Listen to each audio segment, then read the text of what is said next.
महाराज जी पिछले 2 साल से आपका सत्संग सुन रहा हूँ तथा निरंतर नाम जप का अभ्यास भी कर रहा हूँ तथा कोशिश भी करता हूँ कि मुझसे कोई भी गलती ना बने। महाराज जी, आप भगवान शिव के अनन्य भक्त रहे हैं। मैं आपसे यही पूछना चाहता हूँ कि मुझ अधम को भगवान के दर्शन कैसे हों। मैं सिर्फ उनके लिए ही जीना चाहता हूँ। मेरे अंदर भी उनके मिलन की ही व्याकुलता है। हाँ, मैं उन्हीं के लिए वैसे है यही भगवान के दर्शन के लक्षण कि उनके सिवा हमारा कोई है नहीं। जैसे काशी के घाटों में जब थे तो सत्य मानना, वो जीवन केवल भगवान ही जिला सकते, अन्यथा जीना मुश्किल है। इतनी गर्मी में जो पत्थर धधकते हैं तो रात्रि में और धधकते हैं, तो नींद नहीं, 8-8 10-10 दिन भोजन नहीं, किसी से मिलना नहीं, मांगना नहीं। बड़े बड़े मारवाड़ी क्षेत्र, वहाँ भोजन कभी किसी के पास में आकाश वृत्ति से, और बस घाटों में बस यही लगा रहता, आज महादेव के दर्शन होंगे, आज दर्शन होंगे।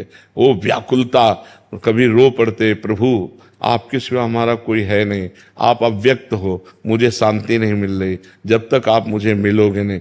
बस रोज लगने लगा, आज मिलेंगे, आज मिलेंगे। और एक दिन कृपा हुई, करुणा बरस गई भगवान की।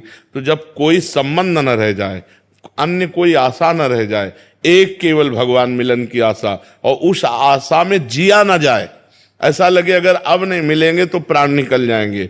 रुदु सुस्वरम राजन कृष्ण दर्शन लालसा, रोना आ जाए भगवान के लिए, विकलता आ जाए, तो फिर भगवान तो तुम्हारे हृदय में ही बैठे देख रहे।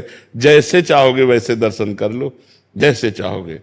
एक हाथ में त्रिशूल छोटा सा लिए, कोई ऐसा नहीं को तेज प्रकट हुआ, ऐसा नहीं, एक जन साधारण संत के भेष में, जे देखा हमको भगवान शिव, लंबी विशाल जटाएं और ऐसा सुंदर रूप उनका, मौन शांत तेजोमय चेहरा। कोई ऐसा वो नहीं कि मतलब पीछे से तेज निकल, कुछ ऐसा नहीं, बिल्कुल जितनी हमारी क्षमता उसी के अनुसार वो दर्शन दे रहे थे। साष्टांग दंडवत किए, बस ऐसे देखते रह गए। बस उन्होंने एक अंगुली उठाई और वो चले गए, अंतर ध्यान हो गए थोड़ी देर, एक बस इतना ऐसे। तो हमें लगा कि बस यही उपदेश कर रहे हैं कि एक ही परमात्मा है, एक ही शिव है, वो सब रूपों में व्याप्त एक ही है, बस एक का अनुभव कर लो, बस हो गया सब कुछ।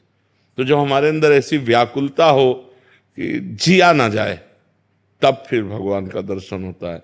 जैसे हमें जमुना जी में डुबकी लगा करके कोई दबा दे, फिर श्वास लेने की जो व्याकुलता होती, ऐसी व्याकुलता परमात्मा के मिलन की हो तो परमात्मा प्राप्ति हो, वो तब